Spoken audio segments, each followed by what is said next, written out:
E a hora da meia-noite. Eu não, na verdade, não ia fazer a hora da meia-noite neste dia, porque não tinha noção de que dia era esse, mas agora eu soube que é sexta-feira 13. E na sexta-feira 13 é um momento propício para fazer a hora da meia-noite, este quadro que é um sucesso já na internet e nas redes sociais aqui.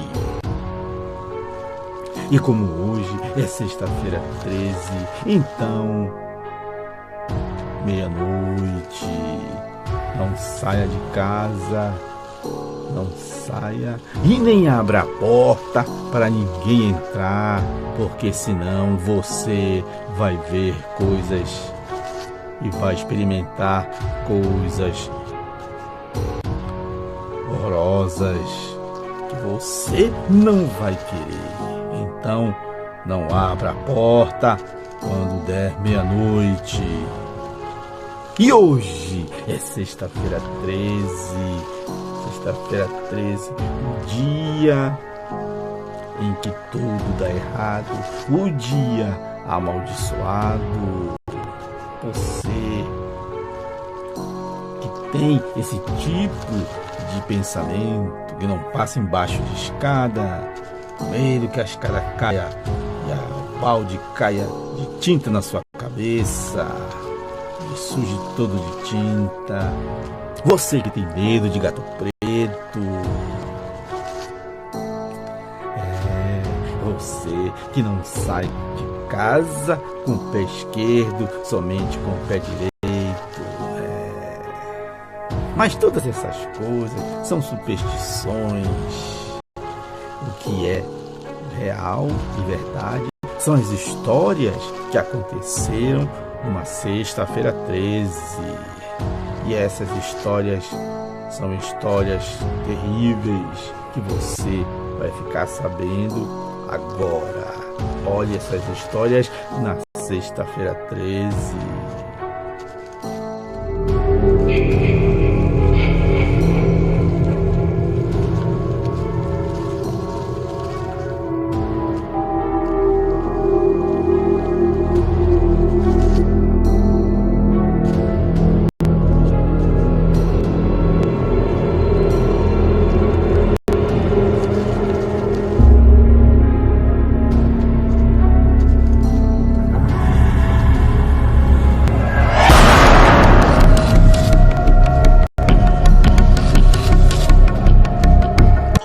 Da sexta-feira 13. O que realmente aconteceu? No dia 13 de outubro de 1307, que caiu em uma sexta-feira, ocorreu o Arrest of the Knights Templar. Nesse dia, o rei Philip IV ordenou a prisão de centenas de membros da ordem medieval Knights Templar em toda a França. Eles foram acusados de vários crimes religiosos e muitos acabaram presos ou executados. Foi um evento muito chocante na época. Será que a sexta-feira 13 vem disso? Na verdade, a crença de que sexta-feira é de azar e que o número 13 é amaldiçoado já existia em algumas culturas antes. Com o tempo, as duas coisas acabaram sendo associadas. Uma curiosidade, existe até um nome científico para o medo da sexta-feira 13 que se chama parascavedecatriafobia. Você sabia disso? Existe um motivo...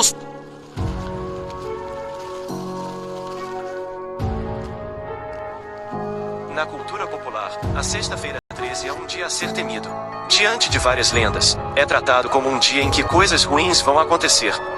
Na cultura ocidental, o dia é associado ao dia da morte de Jesus Cristo, que supostamente foi em uma sexta-feira 13, e um dia antes havia se reunido com seus 12 discípulos para a última ceia, totalizando 13 pessoas.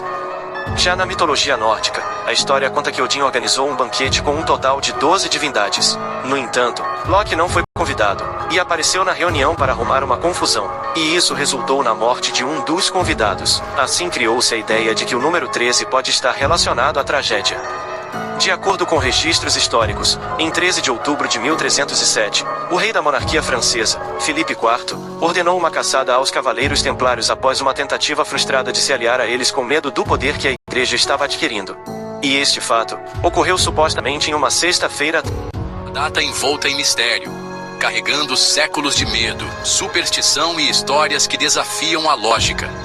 Mas, e se eu te dissesse que, além das lendas, essa data já foi palco de tragédias reais, marcando para sempre a vida de centenas de pessoas? 13 de outubro de 1972. Nos Andes, um voo da Força Aérea Uruguaia transportava uma equipe de rugby, familiares e amigos, rumo ao Chile. O avião, enfrentando condições climáticas extremas e visibilidade quase nula, colidiu violentamente contra as montanhas geladas, despedaçando-se a mais de 4.000 metros de altitude. Dos 45 passageiros, 29 morreram entre o impacto e as semanas seguintes, vítimas do frio, da fome e de avalanches. Os 16 sobreviventes enfrentaram o impossível.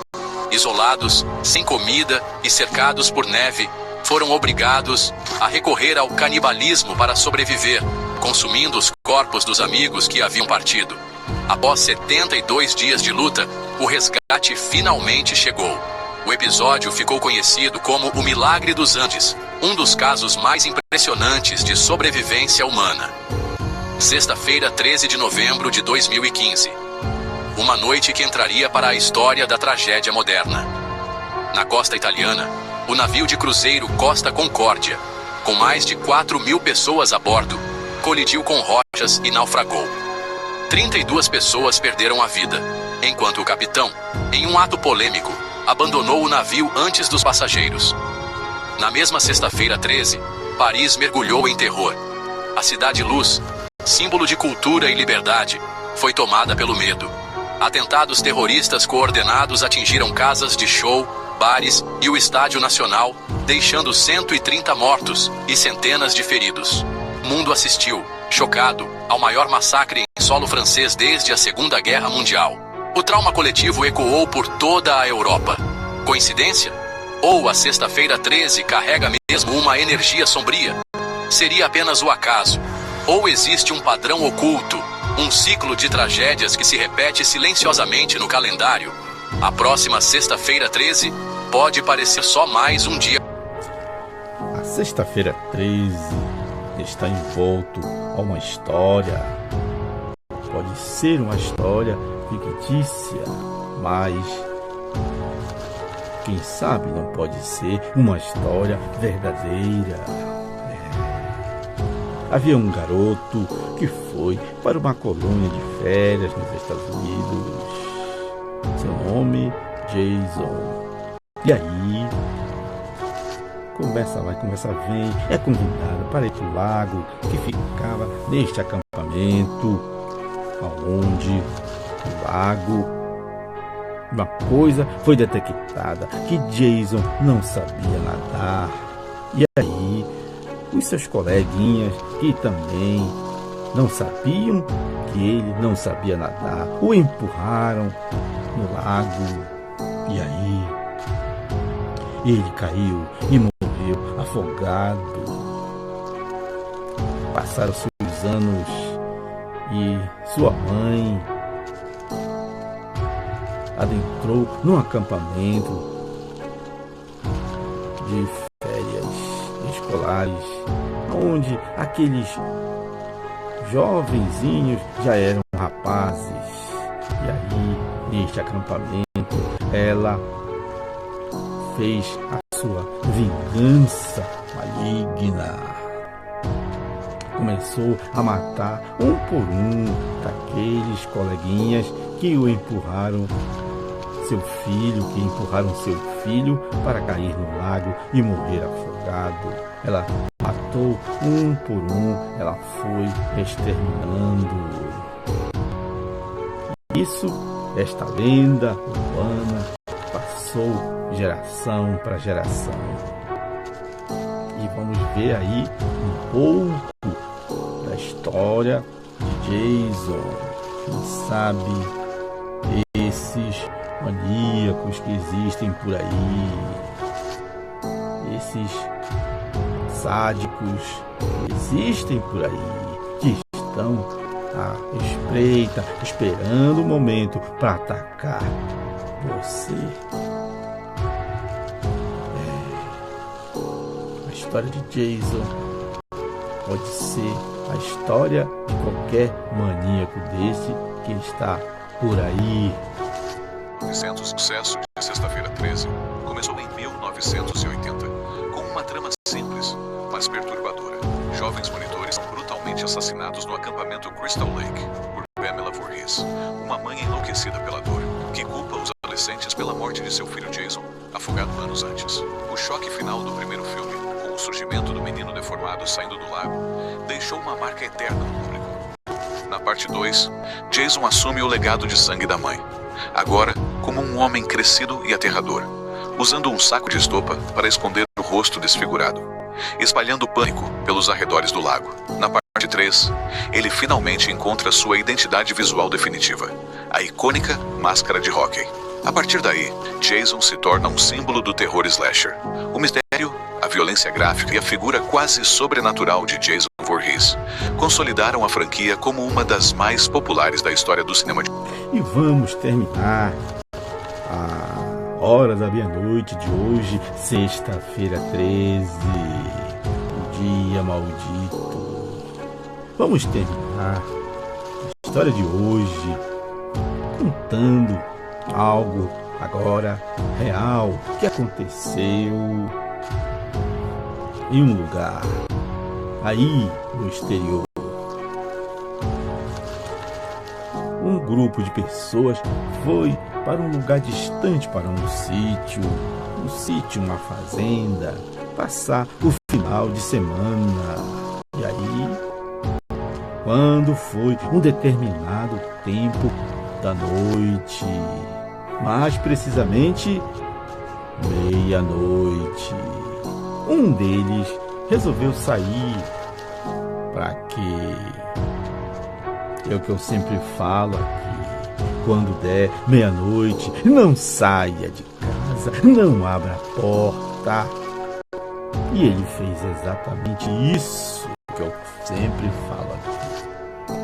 Ele foi, saiu, e abriu a porta e saiu, sendo que era meia-noite, a hora em que as criaturas das trevas saem para passear. E aí, ele foi com uma lanterna, ouviu um barulho, ouviu um grito pavoroso, um grito que veio da floresta. E aí ele começou a iluminar a floresta, a mata, não encontrou nada. Mas quando ele passou mais adiante, ele deu de cara com uma criatura que não se sabe que tipo de criatura era aquela, que estava na posição de 4, parecendo um animal, mas a sua fisionomia parecia a fisionomia de uma criatura que não era deste mundo. E ele registrou aquela criatura, mas saiu correndo antes que fosse tarde demais.